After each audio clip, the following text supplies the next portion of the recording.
I stood in the doorway of my own home and watched my daughter Naomi hand me paperwork like she was serving a warrant. My son Silas stood behind her, arms crossed, wearing the expression of a man who'd already decided he was right. The papers were thick, official, stamped with medical letterhead I didn't recognize. "Dad," Naomi said, her voice measured and calm like she'd rehearsed this. "We've made arrangements for Mom. Clearwater Memory Care has an opening next week. It's time." I looked past them to where Laura sat in her chair by the window, the afternoon light catching the silver in her hair. She was 73, same as me, and her hands trembled slightly as she held a book she'd been reading before our children arrived unannounced. She wasn't confused. She wasn't lost. She was scared. "Your mother doesn't need a care facility," I said quietly. Silas stepped forward. "Dad, be realistic. She's declining. We've had her evaluated." I felt something cold settle in my chest. Evaluated? By who? Naomi exchanged a glance with her brother, and in that look, I saw everything I needed to know. They'd gone behind my back, behind Alora's back, made decisions about her life like she was property to be managed. I looked at my children, the ones I'd raised and provided for, and apparently failed completely. "I'm giving you a choice," I said. "Your mother or the money? Choose." My name is Miles Carrington, and I built Carrington Distribution from nothing. Started in 1978 with a single delivery truck and a wife who believed in me when banks wouldn't. Alora and I worked 16-hour days in a rented warehouse in Pittsburgh, sorting packages, managing routes, calling customers from a phone with a cord so tangled it looked like modern art. We ate sandwiches for dinner and dreamed about a future where our kids wouldn't have to struggle. By 1990, we had 12 trucks and 30 employees. By 2000, we'd expanded to 3 states. By 2010, Carrington Distribution was worth $40 million on paper, and our children had never known a day of real hardship in their lives. That was my first mistake. I gave them comfort but forgot to teach them character. I handed them trust funds but never made them earn trust. Naomi, 48 now, had been CFO of the family business for 8 years. Smart, capable, ruthless in negotiations. Silas, 45, ran operations with the kind of efficiency that made shareholders happy and employees nervous. Both lived in houses I'd helped buy, drove cars I'd helped finance, sent their kids to schools I'd helped fund, and both stood in my living room trying to force their mother into a facility because she'd become inconvenient. I'd given them everything except wisdom. Now they'd have to learn it the hard way. After they left, I sat at my desk and went through the paperwork Naomi had brought. Medical assessment forms, competency evaluations, facility contracts. My hands shook as I read. The assessment was dated 3 weeks ago, signed by a doctor I'd never heard of, Klaus Werner, geriatric psychiatry specialist. According to his report, Alora showed significant cognitive decline, confusion, inability to manage daily tasks, and recommendation for supervised care. I looked at Alora, who was making tea in the kitchen, humming softly to herself. Yesterday she'd balanced our personal checkbook, caught an error I'd missed, and finished the crossword puzzle in the newspaper. The day before, she'd hosted her book club and discussed themes in contemporary fiction with 7 women who hung on her every word. Cognitive decline. I called Theo Brennan, an old friend who worked at Whitfield & Associates, the law firm Naomi used. We'd known each other since college, played golf twice a month. "Theo," I said when he answered, "I need you to look into something quietly." 20 minutes later, he called back. His voice was tight. "Miles, I shouldn't be telling you this, but Silas hired someone to conduct that assessment. Werner's legitimate, but he was paid $10,000 for a home visit evaluation. The notes suggest the conclusion was predetermined." My hand tightened on the phone. "They bought it?" Theo exhaled slowly. "Not forged. Bought. There's a difference legally, but not morally." I found Alora in our bedroom, packing a small suitcase. Her movements were slow, deliberate, like she was trying to maintain dignity even as it was being stripped away. "What are you doing?" I asked, though I already knew. She didn't look up. "They're right, Miles. I'm getting older. I forget things sometimes. Maybe it would be easier." I crossed the room and closed the suitcase gently. "Not yet," I said. She looked up at me, confusion and hurt in her eyes. "Let them think they've won," I continued, sitting beside her on the bed. "Just for a little while. Her hand found mine, fingers interlacing the way they had for 51 years. "What are you planning?" I smiled, something cold and calculated that I hadn't felt in decades. Not since the early days when competitors tried to push us out and I'd learned that being kind didn't mean being weak. "I'm going to teach our children a lesson their expensive educations never covered." That night, I slept fitfully, replaying moments from when Naomi and Silas were young, teaching them to ride bikes, attending every school play, every soccer game. I'd thought providing for them was enough. I thought giving them opportunities meant they'd grow into good people. But somewhere along the way, they'd learn to see their mother and me not as parents, but as obstacles to inheritance. The betrayal burned hotter than anything I'd felt in years. The next morning, I drove to an office building in downtown Pittsburgh that Alora had never seen. Floor 17, Suite 1704, unmarked door. I'd kept this office for 20 years, a private space where I handled the parts of our business that didn't need board approval or family input. My estate attorney, Warren Hayes, was already waiting. So was my financial advisor, Constance Merrill. Both had been with me since the beginning, both loyal beyond measure. "Is the trust still hidden?" I asked, settling into the leather chair that creaked familiarly. Warren nodded, sliding a folder across the desk. "Buried exactly where you wanted it. The Alora M. Carrington Irrevocable Trust, established 2005, untouched and unknown to your children." I opened the folder. Inside were documents showing assets I'd quietly moved over 18 years. Real estate holdings in Alora's maiden name. Investment accounts she technically owned but had trusted me to manage. Shell companies that held pieces of Carrington distribution that Naomi and Silas had never known existed. Constance leaned forward. "Miles, are you sure about this? They're your children." I thought about Alora's face as she packed that suitcase. They stopped being my children when they tried to institutionalize their mother for convenience. Warren's expression was grim but approving. "What's the play?" I smiled. "We let them think they're winning, then we show them what losing actually looks like." We spent 3 hours going over details, timelines, legal protections. By noon, the foundation was set. The calls started that evening. Naomi first, her voice tight with barely controlled rage. "Dad, I just got a call from the bank. My corporate credit line was suspended. What did you do?" I kept my voice level. "I didn't do anything. The company's been reassessing financial exposure." "Nothing personal."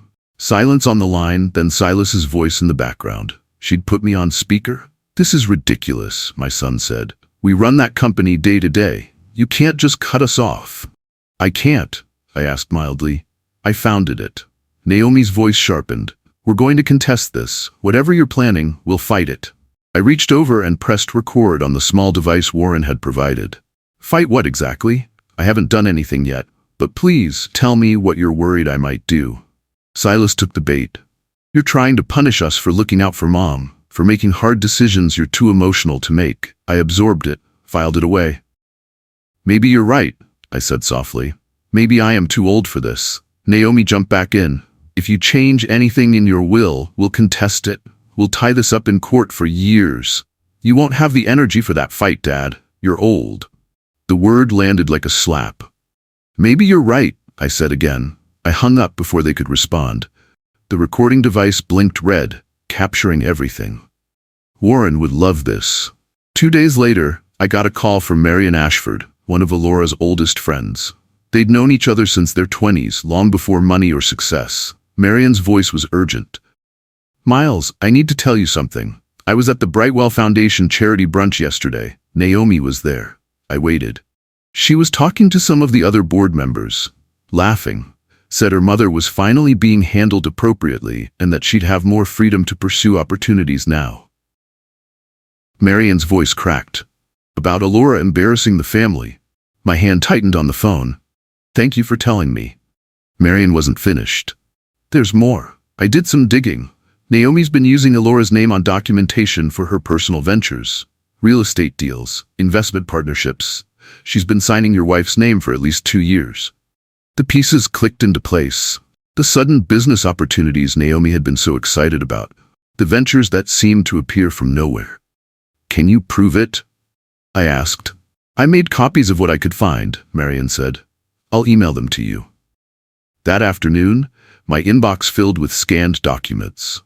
Property purchases in Philadelphia and Boston, both listing Elora M. Carrington as a partner and signatory. Investment memorandums showing her as a principal backer. Except Elora had never signed any of them. I'd seen her signature for 50 years. These were close, but not perfect. Forgeries. Forgeries. My daughter had been forging her mother's signature to fund her lifestyle. I contacted a private accountant named Felix Drummond, someone Warren recommended, who specialized in forensic financial analysis. Within a week, Felix had assembled a portrait of betrayal so comprehensive it made my stomach turn. Naomi and Silas had been siphoning money from family trust accounts for 6 years. Not large amounts at first, just enough to avoid triggering automatic reviews. 5,000 here, 10,000 there. But it had escalated. Felix showed me the trail on his laptop, numbers highlighting in red as he scrolled. They set up side accounts under shell LLCs. Emerald Consulting, Horizon Ventures, Blue Ridge Holdings, all nominally independent, but the money flows directly from trust disbursements. He clicked to another screen.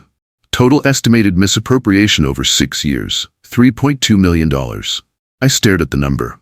Money I'd worked decades to earn, money meant to provide security for the family, treated like a personal ATM.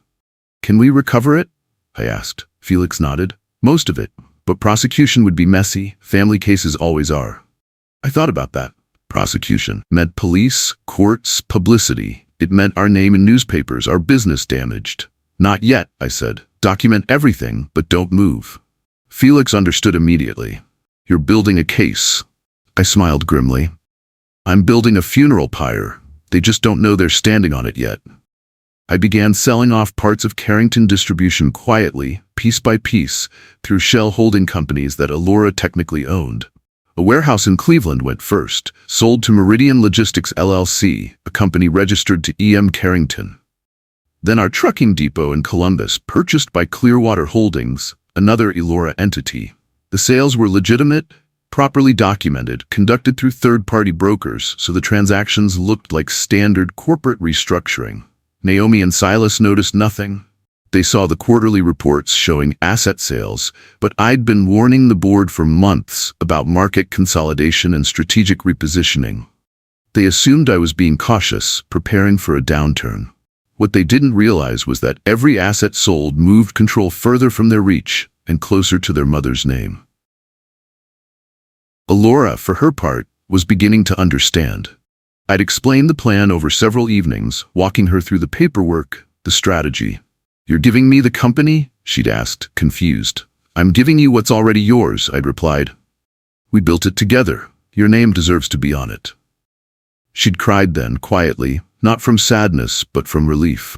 For years, she'd been treated like a figurehead, the founder's wife, pleasant but irrelevant. Naomi had systematically excluded her from business decisions. Silas had stopped asking her opinion.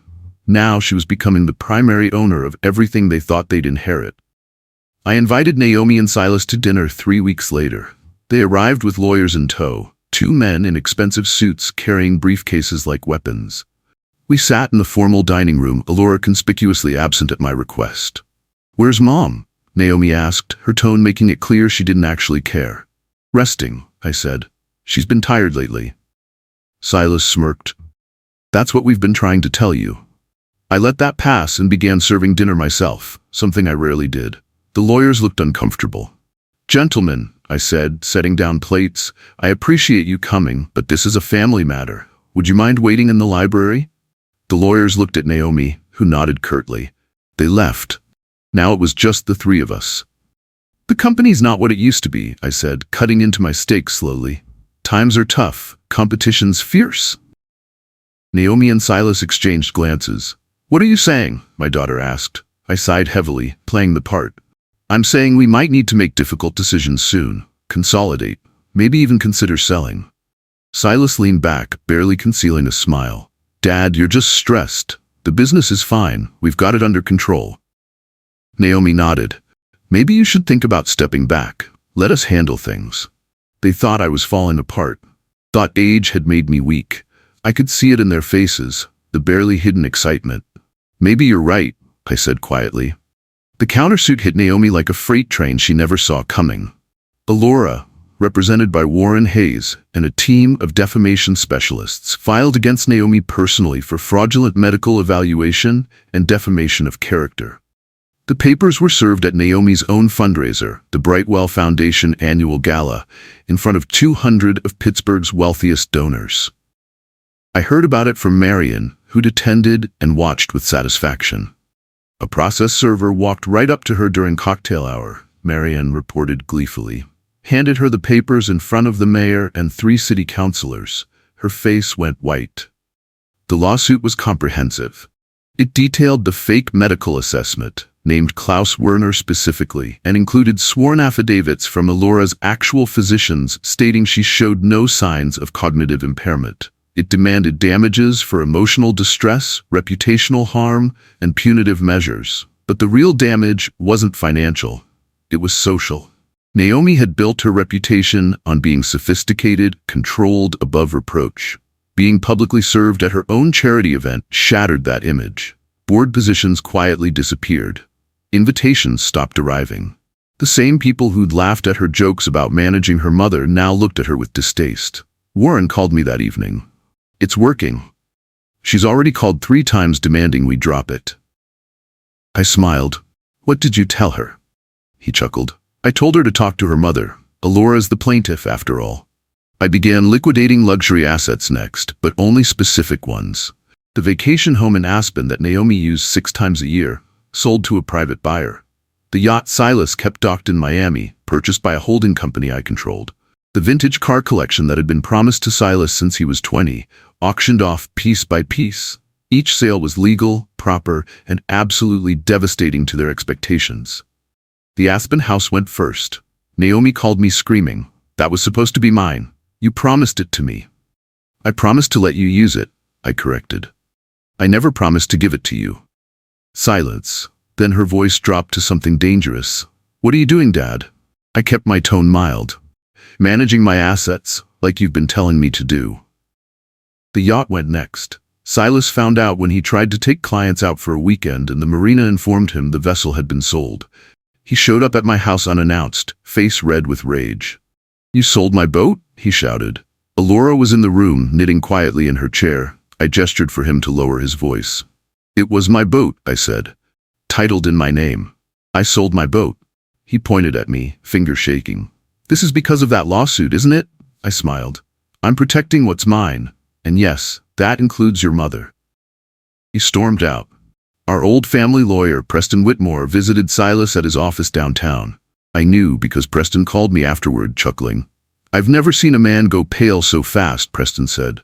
"What did you tell him?"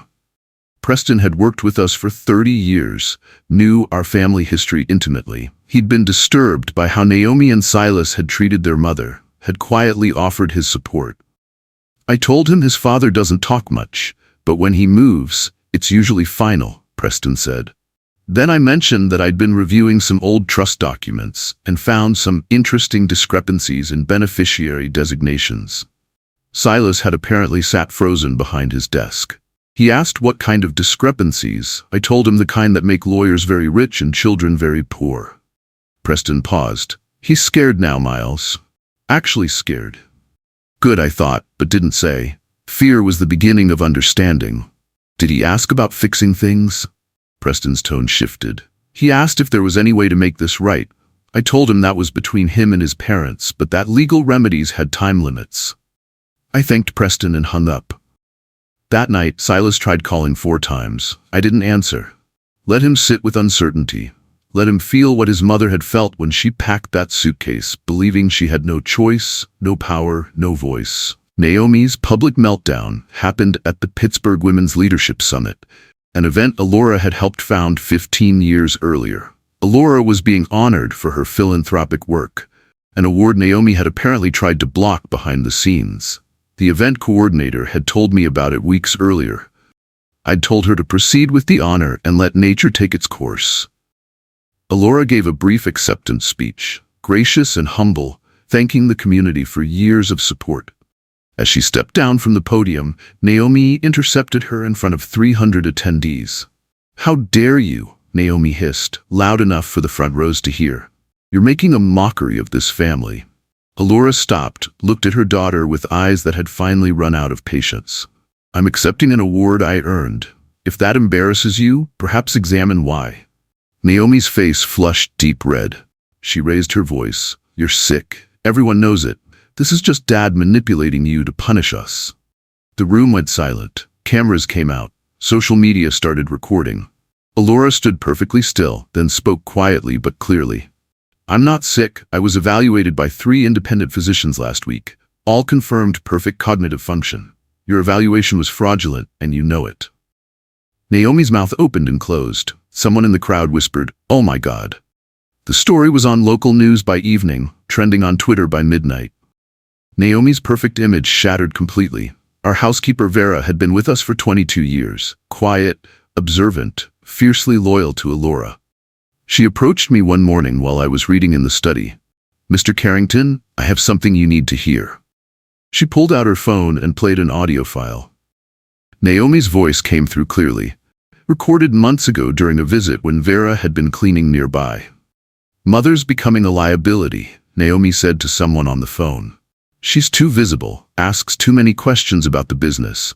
We need to plan her early retirement before she figures out what we've been doing." The other voice, Silas, responded, "The care facility is perfect. Once she's there, we can claim incompetency and get power of attorney." Naomi laughed. "Dad won't fight. He's too soft." The recording continued for several minutes, laying out their entire plan. My hands shook as I listened. Vera's expression was apologetic. "I should have told you sooner. I just didn't want to believe they'd actually do it." I thanked her, then called Warren immediately. "I have the smoking gun," I said. That recording, combined with everything else, was enough to destroy any legal defense they might mount. Warren's voice was satisfied. "Now we can move." I sat there for a long time after the call ended, listening to the recording again. My own children, plotting against their mother like she was an obstacle in a business deal. I began the next phase carefully. I let it slip during a board meeting that Carrington Distribution was facing financial difficulties. Market pressures, rising costs, competitive threats, all plausible, all designed to create panic. I watched Naomi and Silas exchange worried glances. After the meeting, they cornered me in my office. "How bad is it?" Silas asked. I made a show of hesitating, then sighed. "Bad enough that we might need to restructure, maybe sell off divisions." Naomi's face went pale. "Sell? To who?" I shrugged. "Whoever's buying. I'm tired, kids. Maybe it's time to cash out, take what we can get." I could see their minds racing, calculating how much they'd lose if I sold at a discount, how it would affect their lifestyle. "We could salvage it," Silas offered. "If you let us take control, we could turn things around." I pretended to consider it. Maybe, but I'd need board approval for that kind of change. Over the next 2 weeks, I carefully tanked stock prices through strategic rumors and delayed shipments. Nothing illegal, just poor management decisions that I blamed on being distracted by family matters. The board grew nervous. Naomi and Silas grew desperate. They started preparing presentations about saving the company, about their vision for the future. They had no idea they were preparing to manage ashes. Through my network, I arranged job interviews for Silas with 3 major logistics companies. All were firms I'd worked with for decades, whose CEOs owed me favors or respected my judgment. I made one request: conduct full background checks and due diligence before making offers. The first company called Silas in for interviews. He came back excited, certain they'd hire him at double his current salary. The offer never came. The second company went further, flying him to their headquarters in Chicago. He toured facilities, met executives, had dinner with the CEO. Then silence. Silas called me confused. They seemed so interested. Then nothing. I made sympathetic noises. "These things happen, keep trying." The third company was the cruelest. They extended a preliminary offer pending background check. Silas celebrated for 2 days before they rescinded it, citing concerns about ethical conduct in previous roles. I knew what they'd found because I'd quietly ensured the information was available. The trust fund irregularities, the forged signatures, the attempted institutionalization of his mother. None of it was criminal yet, but all of it raised questions about character and judgment. Silas's reputation in the industry, built on my name and connections, was quietly being demolished. Every door I'd opened for him was closing. And he had no idea I was the one turning the key. Naomi's personal business ventures, the ones funded with stolen trust money and forged signatures, began imploding simultaneously. A real estate development in Philadelphia hit regulatory problems when someone anonymously reported irregularities in the financing documents. An investigation revealed forged signatures on partnership agreements. Naomi was named in a fraud lawsuit filed by other investors who'd been deceived. Her investment fund, Emerald Ventures, faced SEC scrutiny after a whistleblower report detailed suspicious capital sources. The whistleblower was Felix Drummond, acting in his capacity as a concerned financial professional who'd noticed irregularities. The report was detailed, devastating, and completely factual. Naomi tried calling me, desperate. "Dad, they're investigating me. I need a lawyer. I need money for defense." I let her call go to voicemail. When I finally called back, my voice was cold. "Naomi, I'm dealing with my own financial problems. I can't help you right now." "You're my father," she screamed. "You can't just abandon me." I thought about Alora packing that suitcase, about forged medical evaluations, about years of theft and betrayal. "I didn't abandon you," I said quietly. "You abandoned us the moment you decided we were obstacles instead of parents." I hung up. The criminal investigation continued. Prosecutors were building a case. My 74th birthday came in October. In better years, Naomi and Silas had thrown elaborate parties, invited business associates, made speeches about what a great father I'd been. This year, silence, no calls, no cards, no acknowledgement. I spent the day quietly with Alora, walking through our garden, holding hands like we had 50 years ago. We didn't talk about our children. We talked about the past, about better memories. That evening, Alora brought out a small wrapped box. "I found this in storage," she said. "Thought you should have it." Inside was a photograph from 1978, our first year in business. Alora and I standing in front of our single delivery truck, both of us young and exhausted and hopeful. Her arm around my waist, my hand on her shoulder. Behind us, the tiny warehouse that started everything. I stared at that photo for a long time. We'd built something real back then. Not just a company, but a partnership, a life, a legacy. And our children had seen all of it as nothing more than money to spend and assets to claim. "Thank you," I said to Alora. She kissed my cheek. "We did good work, Miles. The company doesn't matter. This does." She tapped the photo. "What we built together. They can't take that." She was right. That night, I slept better than I had in months. The public announcement came in November. Carrington Distribution would be restructured and auctioned due to internal management challenges and market pressures. The news sent shockwaves through Pittsburgh's business community. Analysts speculated about what went wrong, about whether the Carrington children could save their father's legacy. Naomi and Silas held emergency meetings with their lawyers and financial advisors. They secured loans, called in favors, prepared to bid. They were certain they'd win. The company had been promised to them their entire lives. Surely I wouldn't actually let it go to outsiders. Surely this was just another negotiating tactic. They approached me separately, each trying to convince me to cancel the auction, to just hand them control. "Dad, this is our birthright," Silas argued. "You can't sell our inheritance." I looked at him calmly. "Your birthright was to be raised with love and opportunity. I gave you that. The company is mine to do with as I choose." Naomi tried a different approach, tearful and manipulative. "We made mistakes. We know that, but you're destroying everything you built." I smiled sadly. "No, sweetheart. I'm protecting what I built from you." The auction was scheduled for December 15th, 1 month away. Naomi and Silas spent that month in frantic preparation, convinced they could outbid any competition. They had no idea there was no competition, just consequences. 3 weeks before the auction, Silas discovered he wasn't even invited to bid. The notification came from Warren's office, a formal letter explaining that potential conflicts of interest and ongoing legal matters disqualified him from participation. He showed up at my house at 8 in the morning, letter crumpled in his fist. "You can't do this," he shouted. "It's my company too." I stood in the doorway, blocking his entry. "It's not your company. It's never been your company. You worked there, but you never built it, never sacrificed for it, never understood what it actually represented." Naomi tried to force an injunction through the courts, claiming undue influence and mental incompetency.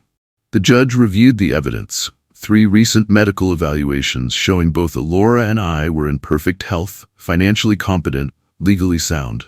The injunction was denied. Naomi's lawyer tried arguing that the auction violated some implied family agreement. The judge asked for documentation of this agreement. There was none. Dismissed. They made one final attempt, showing up together at my office. Both tearful, both contrite, both desperate. "We'll do anything," Naomi whispered. "Please, Dad, just tell us what you want." I looked at them, these 2 people I'd raised and failed and now had to teach the hardest lesson of their lives. "I wanted you to choose your mother," I said. "You chose power instead. Now you get to live with that choice." The final meeting happened the day before the auction. I'd asked them to come to the house one last time. They arrived together, dressed in business attire, carrying leather portfolios like this was just another negotiation. Alora was there too, sitting in her chair by the window, quiet but present. I gestured for Naomi and Silas to sit. They did, both still carrying that arrogant confidence that came from never having truly lost anything. I slid a folder across the table to each of them. "Before we proceed tomorrow, I thought you should see these."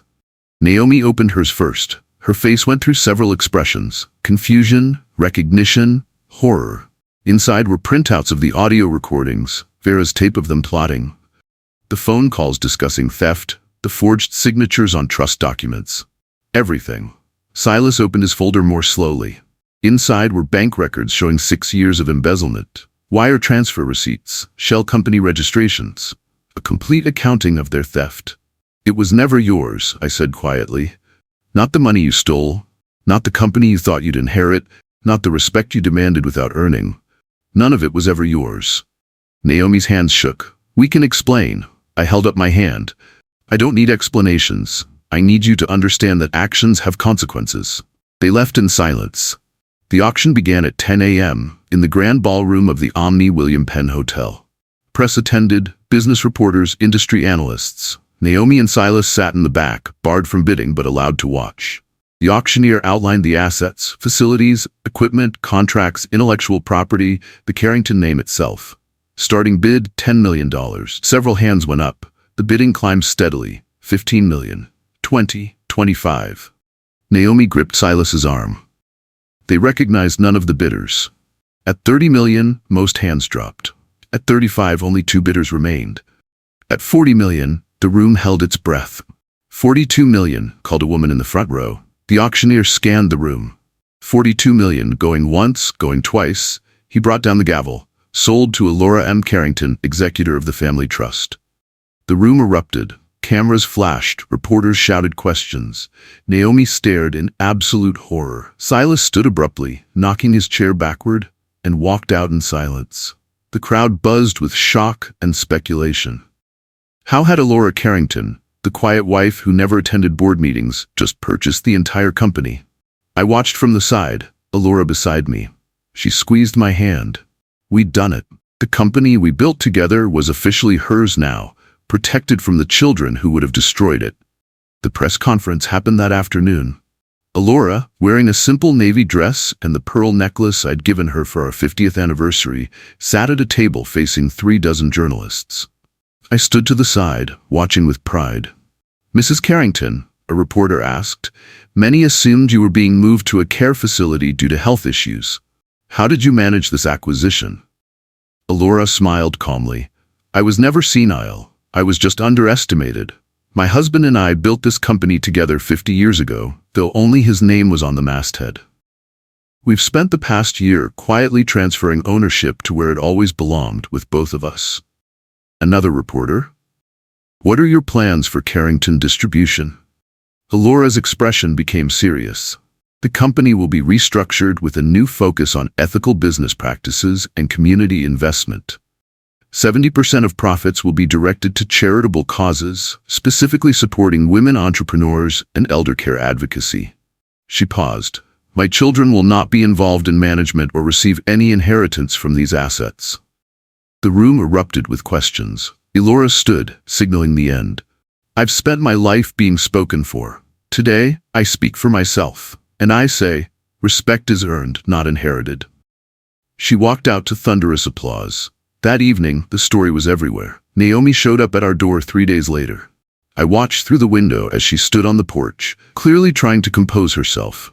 Her makeup was smudged, her clothes less polished than usual. Alora answered the door, and I stayed back, listening.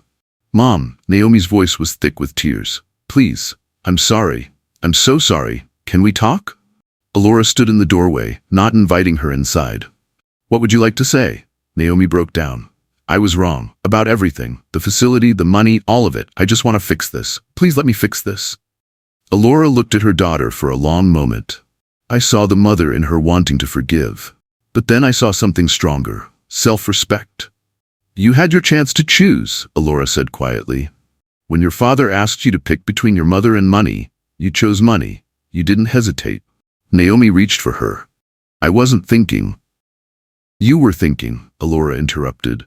"You were thinking very clearly. You saw me as an obstacle to wealth, and you acted accordingly. Now you need to live with that choice." Naomi sobbed harder. "I'm your daughter." Alora's voice softened slightly, but remained firm. "You were my daughter. But daughters don't forge their mother's signature. Don't conspire to institutionalize her. Don't steal from her trust fund."